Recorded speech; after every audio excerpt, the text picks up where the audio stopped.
Hey guys, so I thought it'd be really fun to share my decks that I like to work with in the fall season. I recently put up a poll on Instagram and I had you guys vote on which video you would like to see from me that was tarot related next. And I had one that was decks that surprised me and decks for fall and decks for fall one. So I do have the other video I mentioned already recorded, so I will probably just throw that up at some point for you guys to see as well. But I figured I'd get this one up first, and then we can kind of have some fun. Fall is my favorite season, so I honestly just I feel very witchy and very connected to my spiritual path during the fall. There's just something about it that kind of invokes a very powerful energy within me. And it's just something that I deeply resonate with. So I tend to really gravitate towards anything that represents that in a way. And I will share with you guys why I have these decks and why they do what they do for me. Keep in mind that although I had every intention on making this be more of a fall and not so much Halloween, most of my decks you will notice have kind of that theme. And I did decide to just throw the two decks in here that I do consider Halloween decks, just because if I may, I had intended on making a separate video on it, but I only had two other decks out of this pile and it just didn't make any sense. So here we are. um, so the first one I'm going to share, I actually haven't worked with a whole lot. This was gifted to me and it's actually still in order.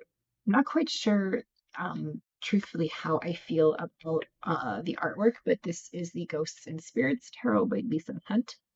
And this one's going to be kind of hard to see just because her artwork, there's a lot to take in with it. And we've got some glare. But she does have some really wonderful artwork. I just haven't really sorted out quite how I feel about it yet, I think. But I do really enjoy ghost stories and I enjoy myths and legends. I feel like that one's going to be particularly hard to focus. But so that's initially why I wanted this deck, but to be perfectly honest, I have yet to really connect with it. I have yet to really work with it and to really want to work with it, so it might not be in my collection for much longer, just because if I don't vibe with it, it doesn't stay. Um, the next is the Halloween Tarot. I got this last year actually, and I love this deck.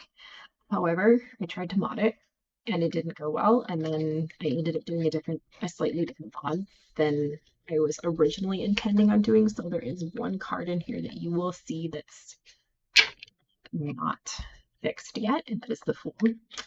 So initially, Tom Benjamin here on YouTube, he had shown a mod he did of this deck, the Halloween Tarot, where he blacked out the borders on each side. This is just the extra card, so you won't see that border on this side. But when I attempted to do that, I smudged it. I will find the flaw here. I know I can fix this with just a little bit of nail polish remover, apparently, very carefully. I just haven't done it yet, but as you can see, yeah, he is smudged there. But what I did is that when I decided to just trim the deck, and when you trim this deck, you're going to be stuck with some of these little white borders on the back. And I just ended up very carefully blackening the white borders. So it actually did turn out really well. It was, come on, Kim.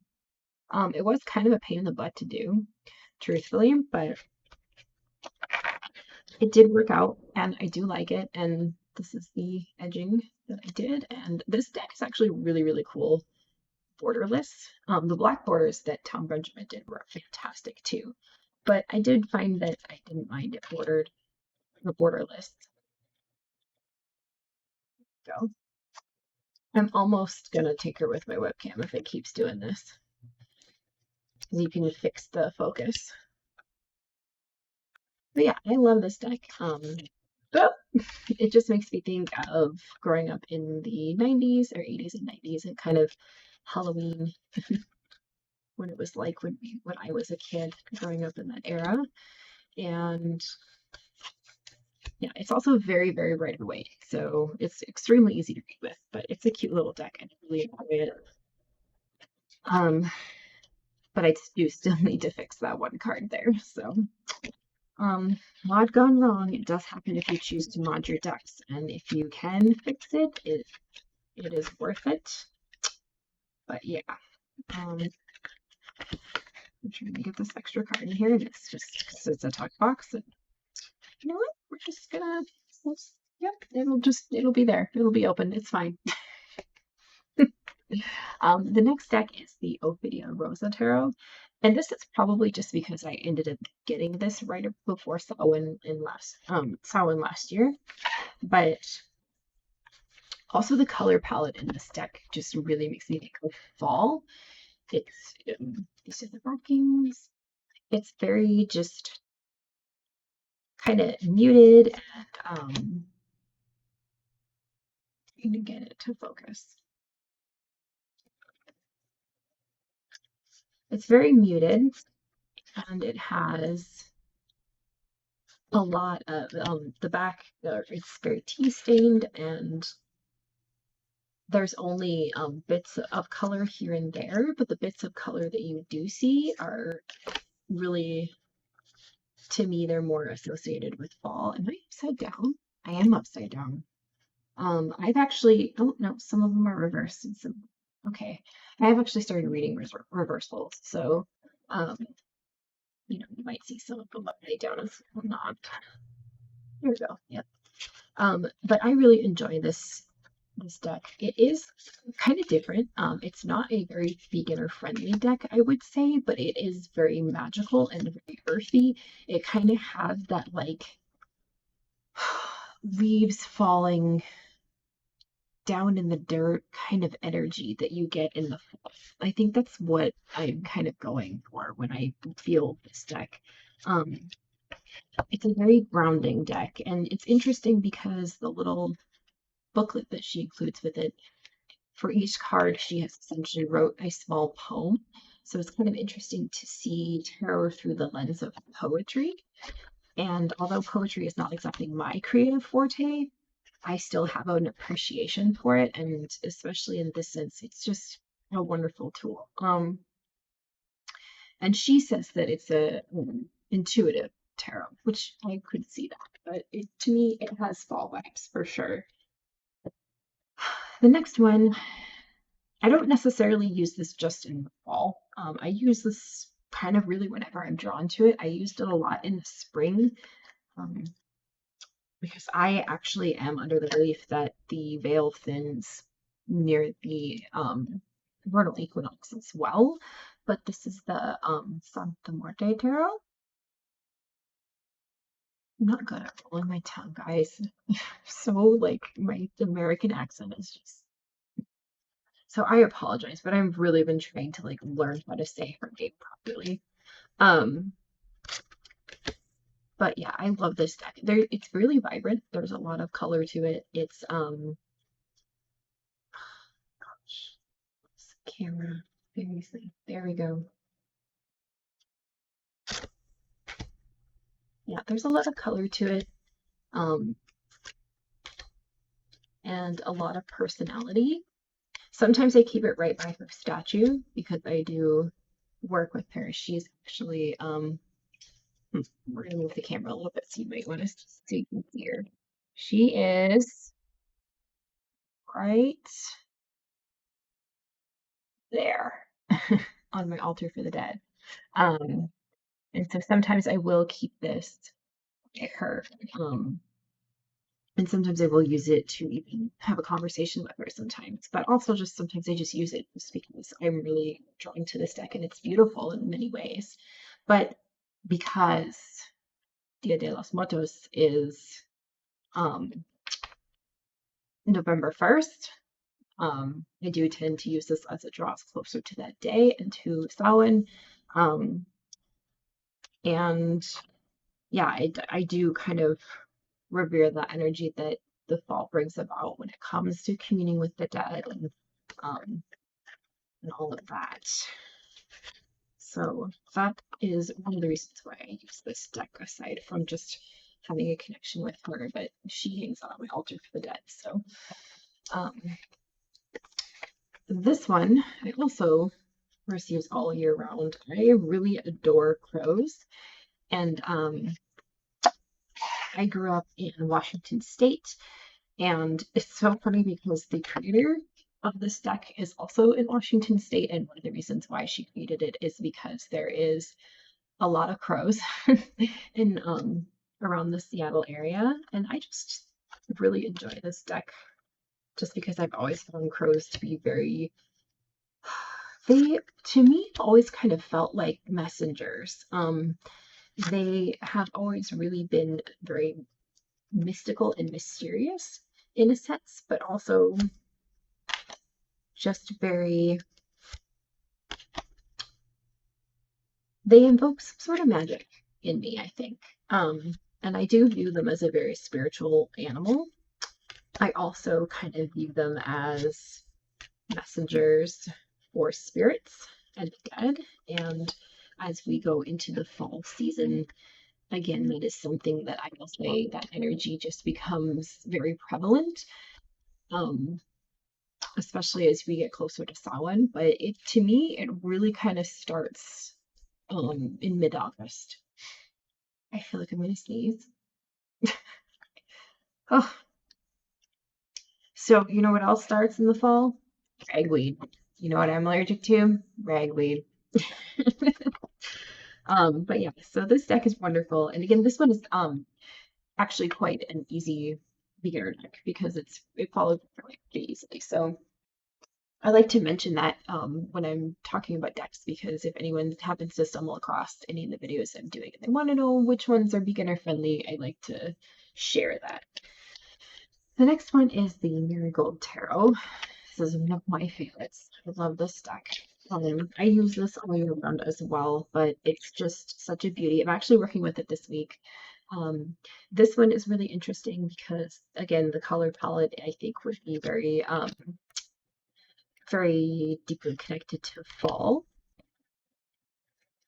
But I also could probably see myself using this in the spring a little bit more too, just because of the wands are floral and plant. But there's a lot of plant presence in it, so I think you could honestly look at it and use it in both seasons. Um, but I really, really enjoy this deck. It is so wonderful. It's just gorgeous. Um, it's kind of pippish, so I don't know if I would really consider this a beginner deck, but it does come with a PDF guidebook, and she does have a brief description in there where she discusses kind of the symbolism behind, you know, the plants that she chose to showcase each card or the symbology she chose to illustrate. Either way, it's a wonderfully produced deck. It's beautiful. And to me, it does give me those vibes.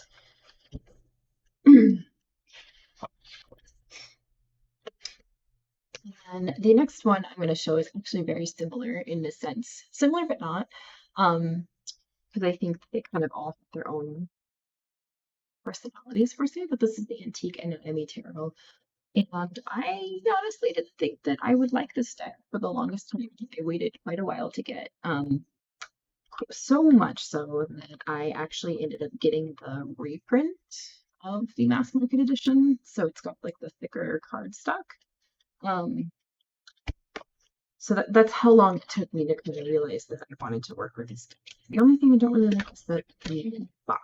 I got another ribbon so I can pull up the cards carefully and put them. I love the box though. It's beautiful. And even though it's big, I haven't wanted to put it in a small box to save space. It's just too pretty. Like I can't do it. But the guidebook is incredible. I mean, this guidebook is seriously not only is it absolutely beautiful, with all the photographs in it, but the amount of information that she has packed in here is just incredible.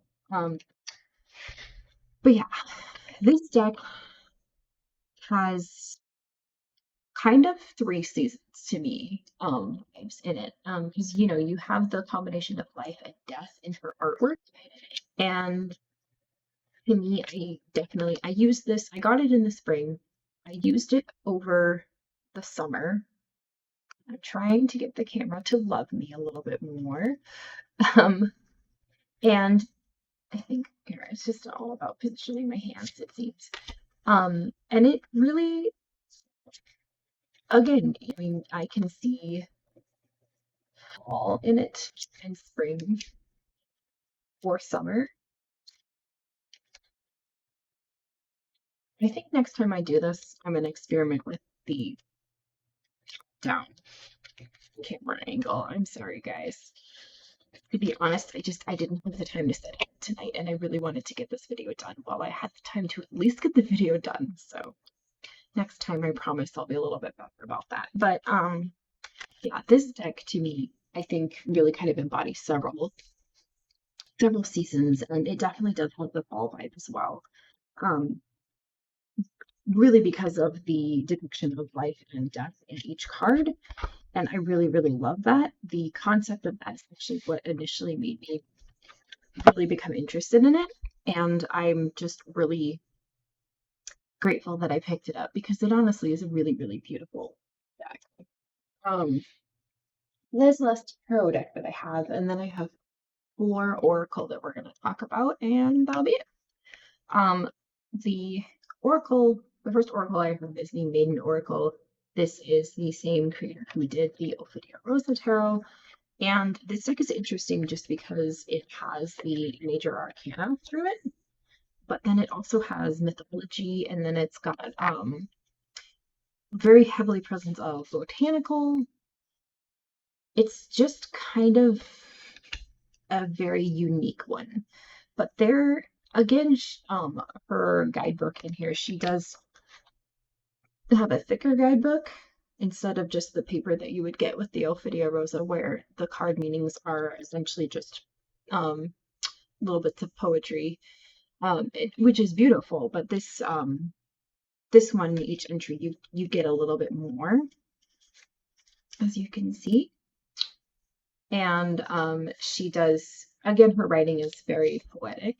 So it's the interesting thing about this deck that I found, I'm working with this week, is that it really kind of has you think a little bit deeper in how you look at the cards, especially cards you're familiar with, like the major arcana from the tarot that are present in this.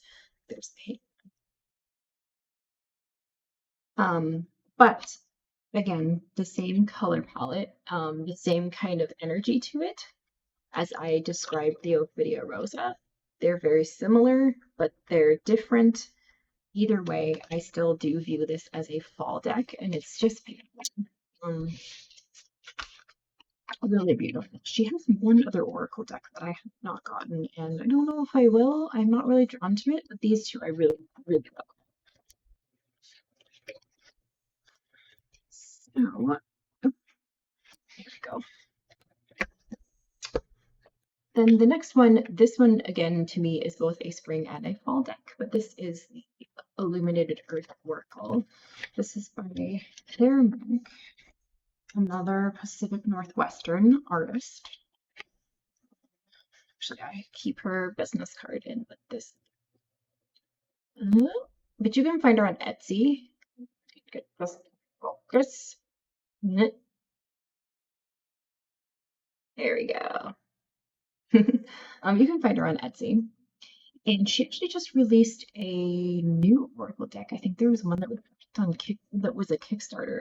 It looked beautiful, but at the time I didn't have the funds and had other things that I needed to focus on, so I didn't pick it up. I might in the future because her artwork is beautiful. But yeah, this one's a very earthy deck, so it does kind of have that fall energy to me. I associate fall with kind of more earth energy, and I really, really enjoy it. But some of the color palette could also be represented with spring. There are human figures in this deck, but not very many. And yeah, to me, I think it's just the colors, the overall energy of the deck, it kind of gives off that fall vibe where we're kind of going a little bit darker. We're kind of going inward.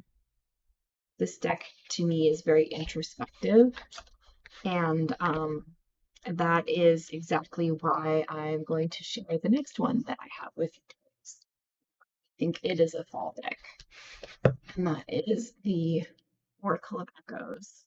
This has actually become probably one of my top favorite Oracle decks. This deck is incredible. And it really, if you're looking to feel kind of the connection with wanting to do shadow work, once as we approach the darker half of the year, some people tend to go inward towards shadow work around the darker half of the year, just energetically, then this would be a deck that I would recommend just because it has a very psychological presence to it. And not only that, but it has very well balanced. Oh my gosh. There we go. It has a very well balanced presence as well for the cards that she decided to include in it. They're slippery, and I'm trying to get it. I need to get the camera. Just do the thing. And then if I can go a little bit.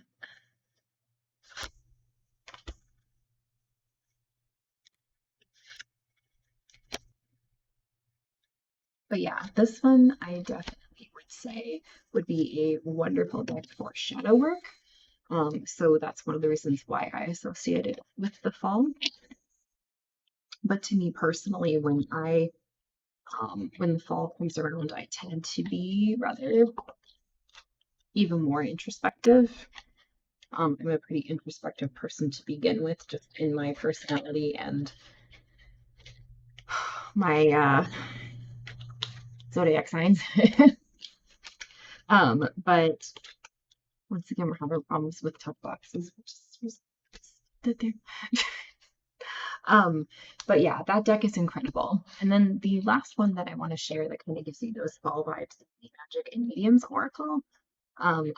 This is by Anya Reed, and Ash Colored is the illustrator. I love the illustrator's artwork. I think it's beautiful. And I've said this before, I've talked about this deck on my channel before, but Anya Reed has a YouTube channel and a podcast, and I really, really enjoy listening to it. She actually just recently had Brian from Papa Squirrel here on YouTube. She had him on there, and that was actually really fun to listen to them talk to each other and kind of interact and whatnot. But this deck, you could probably see why it's all about magic, and I really, really enjoy it for kind of getting into that witchy vibe and kind of finding my own magic and sort of re-invoking it and finding that that connection with my inner witch. And I know there are a few other decks that could definitely do that for you. Some of them have recently come out. I don't have these personally, but I know Everyday Witch, I think, would be one of them that I think would probably be good for a fall deck that was kind of more witchy and gives you that witchy vibe. I've never really been drawn to it myself just because I kind of preferred this a little bit more, but Everyday Witch Tarot is would be another one. And then I think there just came out a spellcrafting cards. It's a Hay House deck, and it's kind of similar to this one. So that would be another mass market option. This is a independently published deck. I actually got it in a trade though, but still, this to me is my go-to like inner witch invoking deck, which the fall does already kind of bring that about in me. It brings about that energy where I'm just like, yeah, let's get witchy. Come on, I got stuff to do. Let's go cast the spells and do the things, and I just feel so empowered. So I hope you guys enjoyed my silly kind of weird video tonight of me fighting with my webcam and trying to show you my fall decks. Next time, I promise I will play with the top down. Oh, my background just changed on the computer. I'll play with the top down camera so you guys can see the cards a little bit more. I apologize for that. The other video that I had mentioned that I had already previously recorded to this one is unfortunately a video much like this. So if I do upload that one, please also be like, hey, I thought she said she was going to do the top-down view and I didn't do the top-down view, but I promise I'll do the top-down view more. Anyway, I hope you enjoyed watching this, and thank you for watching. And as always, blessed be.